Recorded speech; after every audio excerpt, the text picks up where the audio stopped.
1996 रोजी या महामानवाचा या मंडळातून काळाच्या पडद्याआड जेव्हा गेले तेव्हा या मंडळावरती, या कुटुंबावरती एक मोठा आघात झाला की हा पुढचा प्रवास कशा पद्धतीने हे मंडळ सांभाळतील. कारण ज्यावेळी 1932 साली ज्या अंतुदादांनी या उत्सवाची सुरुवात केली आणि आज मी त्या उत्सवाला 92 वर्ष परिपूर्ण होत आहेत.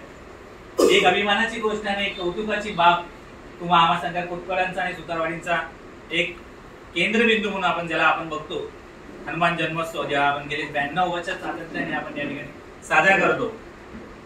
त्याचबरोबर 1947 साली हनुमान नाट्य मंडळाची ज्या ठिकाणी मुहूर्तमेढ रोवली गेली करिंदी पूर्व या नाटकाच्या माध्यमातून, तेव्हा कृष्णा नागरेकर यांनी या नाटकाचं दिग्दर्शित करून त्यावेळी चिखलवाडीतलं साईनाथ मित्र मंडळ असो किंवा परेल भोईवाडा असेल किंवा लालबाग मंडळ असेल किंवा नाईट हायस्कूल असेल, अशा विविध ठिकाणी त्या ठिकाणी रंगीत तालीम करून ही तारेवरची कसरत करून त्यावेळी ऐतिहासिक नाटक प्रयोग त्यावेळी सादर करायचे. पण शिक्षणाने अभावी काही आपल्याला करता येत नव्हतं, पुढे जाता येत नव्हतं. मग त्यावेळी शिक्षणात अग्रेसर असणारे आणि शैक्षणिक क्षेत्रात आपला नावलौकिक असा तसा होणारे आपल्यातला त्या सुतारवाडीचा एक भूमिपुत्र राजाराम भाऊ, तेव्हा त्यांच्या निदर्शनास आले ह्या भावबंध मंडळींच्या, ह्या दिग्गज मंडळींच्या, जेव्हा नागोबाबा असतील, शंकराबा असतील, भुवनेश्वर बाबूराव मेस्त्री असतील, दीपक महादेव मेस्त्री असतील, त्या सगळ्यांना जाणवलं की हा भाऊ आता तुला उभं राहावं लागेल. मग भाऊनी कुठल्या पद्धतीचा कमीपणा, मग स्वतःचं खच्चीकरण त्या ठिकाणी त्यांनी भाऊजी स्वीकारलं. पण हा उत्सवाचा आणि हा मंडळाचा उत्कर्ष कशा पद्धतीने करता येईल हा एकमेव धोरण त्यांच्या विचारामध्ये होतं. आणि त्या विचाराची गुंफण मग त्याबरोबर असणारे ही जी सगळी हाफ पॅन्टवाली मंडळी होती, त्यामध्ये वामनबाई होते, किशोरबाई होते, मोरेश्वर मेस्त्री होते, वसंतबाई होते, प्रकाश मेस्त्री होते, सुरेश मेस्त्री होते, या सगळ्यांना एकत्रित करून या सगळ्यांची गुंफण करून भाऊंनी त्यावेळी या मंडळाला आधार देऊन आणि मंडळाच्या विकासाचा विचार करून उत्कर्ष कसा होईल, या मंडळाचा उत्कर्ष अधिकाधिक कुठपर्यंत पोहोचेल, त्याचा प्रसार कसा होईल, हे एकमेव धोरण त्यांनी केलं. आणि ह्या मंडळीने भाऊंना तितकाच साथ आणि तितकाच एक प्रतिसाद दिला, म्हणून भाऊ सगळं करू शकले. म्हणून भाऊ आज आपल्या सगळ्यांच्या मनात आणि हृदयात आणि विचारात आहे. आणि ही भाऊची विचारांची ही ताकद होती.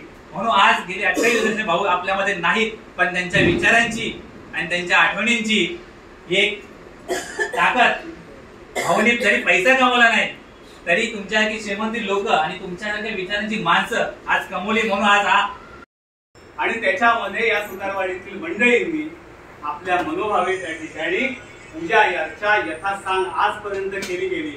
आणि या चौरंगा पुढे जे 2 मानाचे पाठ होते ते वडीलकीचा आणि राजीचा होता. तो आजपर्यंत त्या वडीलकीच्या आणि राजीच्या दोन्ही मंडळींनी त्या पाठावरती बसून ह्या चौरंगाची पूजा अर्चा मनोभावे केली. म्हणून आज हा सोन्याचा दिवस आम्हाला या 4 घराण्यामध्ये जी मंडळी होऊन गेली, मग मधल्यांच्या घरामध्ये जर नावं घेतली जातील तर मोरेश्वरांचे वडील आहेत बाबूराव यशवंत मेस्त्री, नागेश यशवंत मेस्त्री, शंकर अनंत मेस्त्री, महादेव अनंत मेस्त्री, गणपत अनंत मेस्त्री आणि बाळकृष्ण अनंत. हा सुवर्ण षटकोन मधल्यांच्या घरामध्ये होता. हा सुवर्ण विचारांचा षटकोन होता. मग जर खाल्ल्यांच्या बाबतीत जर म्हणायचं झालं तर आत्माराम मेस्त्री असतील, दादा असतील, भाऊ मेस्त्री असतील, पांडुरंग अप्पा असतील, ह्या मंडळींनी तो विषय सांभाळला. पाटली कल्याणमध्ये असतील तर विठूदादा हे कला महर्षी होते. त्यांनी आज जी मंदिरामध्ये जी मूर्ती दिसते ती विठूदादांनी साकारली. मग वल्लणकरचा जो भाग असेल ज्याच्यामध्ये आपण राजीचा भाग म्हणतो, त्याच्यामध्ये मग बापू महादेव मेस्त्री अर्थात राजाभाऊंचे वडील, गणपत दादा मेस्त्री अर्थात विश्वनाथ मेस्त्री यांचे वडील आणि शंकर सखाराम मेस्त्री अर्थात वामनबाईंचे वडील, ज्यांना आम्ही तात्या म्हणतो, आणि मग प्रभाकर आणि दत्ताराम मेस्त्री यांचे वडील भिकाजी मेस्त्री. हा जो काही भाग होता हा खऱ्या अर्थाने ह्या विचाराने ह्या मंडळींनी हा जो विचार इथपर्यंत आणला. या विचारांची माणसं जी धोतर परिधान करणारी जी माणसं होती ती फळी ज्याला आमच्यातून कमकुवत होत गेली, विचारांनी कमकुवत केली, वार्धक्याने कमकुवत होत गेली, त्याला हा माणूस हा जो माणूस आहे, ही जी व्यक्ती आहे, ही जी महामानव मगाशी सचिनजींनी सांगितलं, ही जी व्यक्ती होती ती व्यक्ती त्या काळची आणि आमच्या ह्या नवोदितांची याच्यामधला जो दुवा होता तो राजाभाऊंनी सक्षमपणे समर्थपणे सांभाळला. आणि हा त्या जुन्या मंडळींचा, मगाशी मी नाव म्हटलं घेतले त्याप्रमाणे या संपूर्ण त्या घराण्यातल्या चारही घराण्यातल्या त्या व्यक्तिमत्वाचा जो काही संस्कार होता, जो काही स्वभाव होता, त्या संपूर्ण सगळ्या व्यक्तींचा स्वभावांचा गुच्छ म्हणजे राजाभाऊ होते.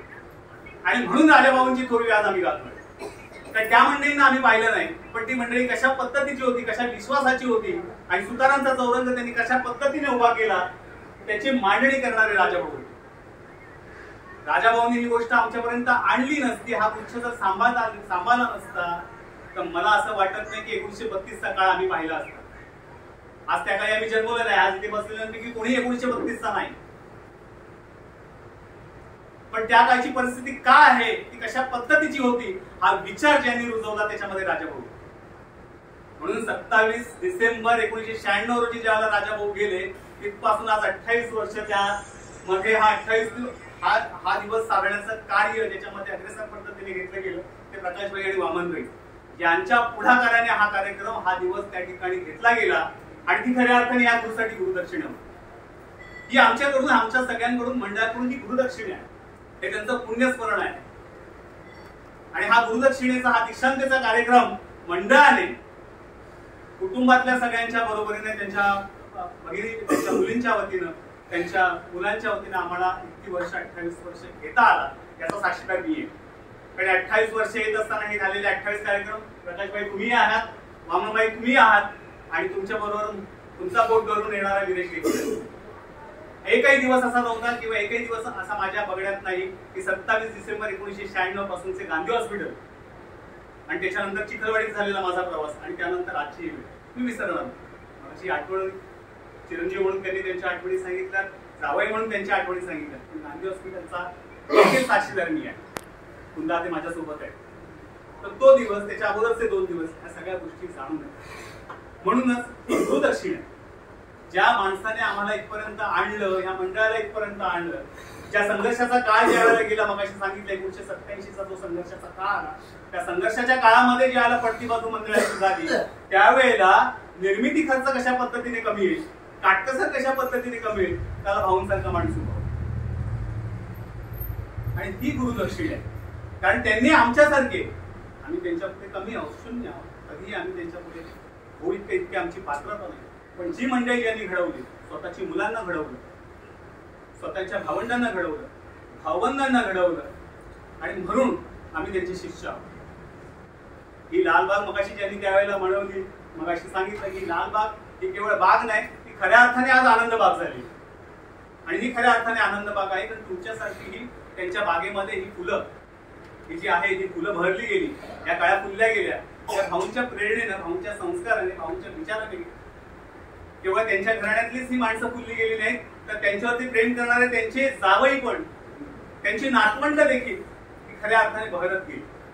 आणि हे भाऊंचं कसं बोल, दुर्दैवाने त्यांना अल्प आयुष्य लाभलं असेल, पण 62व्या वर्षामध्ये त्यांनी जे पुढच्या वर्षाचं जे आपलं नाव चिरंतर करून ठेवलं, आजन्म करून ठेवलं, त्याला तोड नाही, त्याला तोड नाही. म्हणून मी मगाशी जसं म्हटलं, पितामह जसे अंतू महादेव मेस्त्री यांनी जी संपूर्ण रचना केली, पण त्याच्या बरोबरीने मधल्यांचा जो सुवर्ण विचारांचा षटकोन मगाशी मी म्हटलं की नागोआबा आणि बाबूराव मेस्त्री, अर्थात या सगळ्यामध्ये बाबूराव मेस्त्री मोठे, बाबूराव मेस्त्री या मधल्यांच्या घराण्यामध्ये सगळ्यात अग्रेसर. पण असं असताना देखील त्यांचं मोठ्यानं देखील वाखाणण्याजोगं आहे. त्यांनी कोणालाही आपण मोठे पण मनामध्ये न ठेवता किंवा मी मोठा आहे असं न ठेवता नागोआबांना पुढे केलं, शंकराबांना पुढे केलं, महादेव आप्पांना पुढे केलं की तुम्ही हे जपा, मी तुमच्या बरोबर आहे. लहानांना पुढे घेण्याचं जे आहे हा संस्कार खऱ्या अर्थाने मधल्यांच्या घराण्याचा वडीलकीचा आणि त्यांच्या पावलावर पाऊल ठेवण्याचं काम आम्ही कुटुंब म्हणून करतो. आणि अशा वेळेला कुठच्याही तऱ्हेचा संघर्षाचा भाग आला तरी भावबंद म्हणून आजपर्यंत त्याची बाजू मंडळाने आणि 10 भावकींनी सांभाळली आहे, ती कशाही तऱ्हेची त्याला तडा जाणार नाही, तडा जाऊ देणार नाही. आज एवढं होत असताना अनेक गोष्टी भाऊंच्या बद्दल बोलल्या जातात.